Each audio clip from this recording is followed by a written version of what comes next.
About a year ago, I leased about an acre of land here on an 80-acre homestead that's inside the Knoxville, Tennessee urban wilderness. The property owner is an avid mountain biker. There's huge jumps right next to my market garden here that'll shoot you about 80 feet up in the air. There's miles of extreme mountain bike trails that go all around the farm, and then there's a little forest school over here with a little schoolhouse where the parents drop the kids off in the morning and they go to school in lean-to classrooms in the forest. We've got all kinds of chickens, goats, and sheep over here. We'll go check out the farm animals. So come on, we're gonna go take a little tour of the homestead today, check out the bike trails, and we'll finish up with a tour of the garden. And I'll show you everything we've been growing up there all season and what we're doing going into next season. Hey, what's up everybody? I'm Chef Mikey. Welcome back to Chef's Harvest Farm. If you're new to the channel, I'm a former executive chef turned urban farmer. Come on baby, let's go check this place out. All right y'all, so this is their little schoolhouse. Parents drop the kids off right here, and then my garden is back up behind us, so I just kind of walk down here. I don't usually see them in the schoolhouse. I guess they probably just use that if it's like pouring rain out and for administrative stuff maybe. So they've got like little gardens over here. So this is kind of like an entrance to the bike trails, which also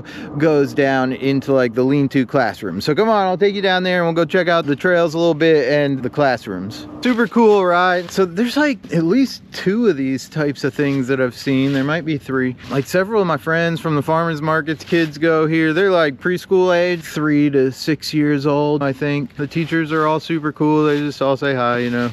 Probably sometimes I bother them with whatever I'm doing up there, but whatever.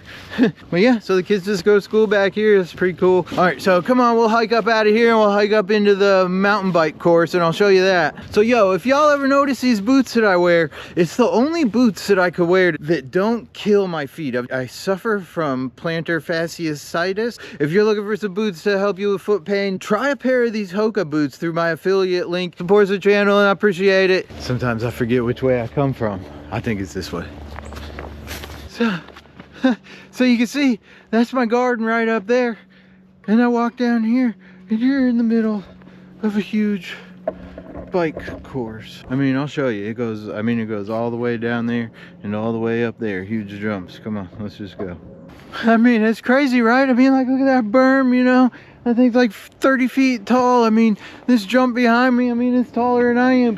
Look at these jumps. They go all the way down the hill, all the way up the mountain. I'll see if I can take you up there and like, I mean, but you get the point. This was not here when I started a year ago. It was like kinda, they had like cleared it out and there was a couple jumps, but so it's like all like kind of under construction. These guys, I'm surprised they're not back here working today. It's probably because it's Thanksgiving week. These guys, I mean, they work hard back here. I think it's like a bike club that funds it, but I mean, they're back here with backhoes, like heavy machinery. I mean, this place ain't no joke. They ain't fooling around. And so this whole area is like super mountain bike enthusiasts. There's bike parks all over this area. I'll see if I can get some shots of everything on the way out. But and then like the property owner's house is like right up here, so I guess eventually he'll be able to just walk right out his back door with his mountain bike and just hit all these jumps and just ride back up the trail right there. You know what I mean? This is a big adult playground. Yeah, it's pretty cool. I'll take some shots on the way out. Let's go check out the garden and then we'll get some carrots and stuff and we'll go feed the animals. Okay, come on, let's go. All right, so you can see that's like the mountain bikes right behind me, right? The mountain bike jumps, and then I just go like this, and that's my garden. It's like literally right next to my garden. So I don't know if like someday I'm gonna be out here in my garden and there's just gonna be mad people like hitting those jumps. I don't know. I can't wait till that day. Pretty cool. And like the guys who build them, say hi to them every now and then, but they're just usually working. I'm just usually working. It's just like, yo, what's up, man? So hopefully we'll get to know them someday. Maybe we'll get to talk to them or something and see them do all the jumps and everything. We'll see, you know?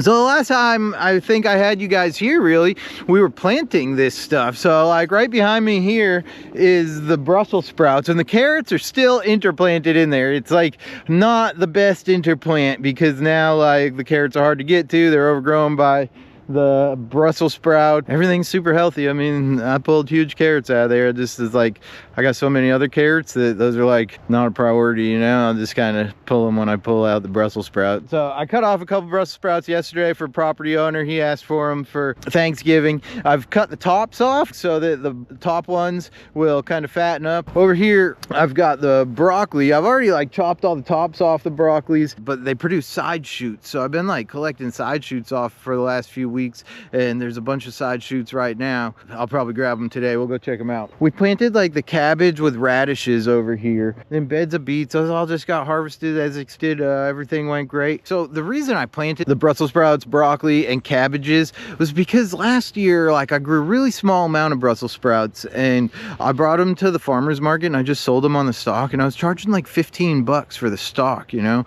But then this year I stopped going to farmers markets, but it was like unexpected. I was already planning to do the Brussels sprouts, but really what I've learned is I wish I just planted more carrots, radishes, and beets, you know, storage root vegetables like that. Because like even all these Brussels sprouts, when I sell them to restaurants, I can like strip those off, sell them to restaurants probably for like $7 a pound, you know what I mean? But like all those Brussels sprouts is probably like less than $1,000, you know. But if I had planted that to like carrots or radishes and beets and things like that, then like each of those beds would be, you know, like $600-700 typically, something like that, anywhere from $500 to $800 typically. So, you know, and then I can store that stuff. I've been like storing carrots and just selling them over weeks, but it only takes me like, I sell like 100 pounds of carrots in a week, you know what I mean? So it would just give me several more weeks worth of carrot sales. So that's what I'm gonna do in the springtime. I'm gonna plant all this stuff, just root vegetables, carrots, radishes, turnip, and beets basically. And I'll talk to some of the chefs and see if there's anything else specifically that they want. But oh yeah, Yukon Gold potatoes, those do really good for me, and sold them for $3 a pound, like, you know, 50-pound bag for $150 last year. So I'll probably do that again too.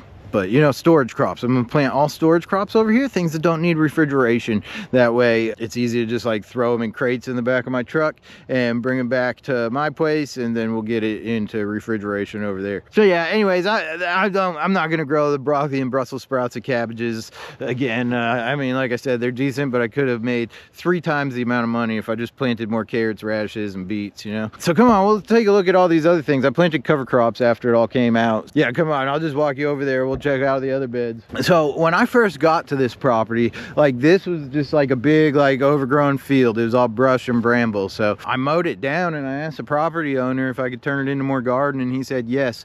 So I put these tarps down here. They've been here all summer, just trying to kill that. So 100-degree heat all summer, like, that stuff is dead. My friend Paul from Mountain Roots Farm has a BCS, and he told me I could borrow it. So I put compost down under the tarps when I had compost over here, just to kind of put some sort of organic matter into it, hopefully. I'm gonna borrow Paul's BCS with the rotary plow, and I'm gonna build raised beds. I'm gonna get like a dump truck load full of compost dumped there, and then use the Berta plow to build raised beds. He's got a PDR attachment too, so we'll make like nice flat raised beds. After I do that, I'm gonna tarp it again, and then I'm gonna cover crop it, and then I'll plant a cash crop there. So it's gonna be a big process, and you know, if you've got the time, that's the right way to build a no-till garden. So we're gonna go through all that. We're gonna do it right, we're gonna do it for real. So stay tuned for that. I'll show you the whole thing. We'll probably get to it, I don't know, hopefully soon. I'm just gonna do it in the winter, I think, right? So we'll build the raised beds and get it tarped back in the winter, and then in, you know, springtime we'll cover crop it, and then hopefully we'll be able to plant like a late summer fall crop there next year. So it should be pretty cool for sure. So this little plot behind me, so like last year this whole property just kind of fell into my lap, and it was about this time of year. The way that happened is a girl that I knew from the farmer's market had been gardening here, and she was moving. So I'd been looking for a place, you know, and I knew like that those types of opportunities existed where people just own land and they'll let you grow food on their land in exchange for vegetables, and that's the agreement here. And you know, I was just kind of had my ears open for something like that, and I overheard a conversation. I was like, hey, well, what's going on with that property? She gave me the property owner's phone number. I sent him a text message, never met him in my life, and he told me I could grow food here in exchange for vegetables. I was like, sweet. So, you know, it kind of happened out of the blue about this time last year, and I hopped on the opportunity immediately. So when I got over here, we just kind of tarped this plot, and because there was a lot of extra space for me to have, right? So we tarped it, cover cropped it, built beds on top of the cover crop, and then direct seeded winter squash here for the summer, and that went amazing. It was awesome. So then as soon as the winter squash, we harvested all that, got it out, I just tarped it right on top of all the winter squash and everything. We just pulled those tarps right over all the residue. So now, hopefully soon, like within 1 to 2 to 3 weeks, we're gonna come over here, we're gonna pull those tarps off, we're gonna put some fresh compost down on the beds, and we're gonna plant garlic here. And it's gonna be a lot. It's not gonna be the whole plot, but it's gonna be probably, I don't know, I got 30 pounds of seed garlic, and then I'm gonna get some other garlic to grow for green garlic, and we're gonna fill up like several other beds with green garlic. I don't know, I might do the whole thing, like half of the plot for bulb garlic and then the other half of plot for green garlic. And I'm really just growing it to save my seed stock. Like I grew the garlic over there last year, I saved the seed, and I saved double the amount of seeds for here, and I'm gonna do the same next year so that eventually I can plant like this whole thing to garlic if I want to, you know, or sell it and make more money. Okay, come on, let's go get some carrots to feed the animals.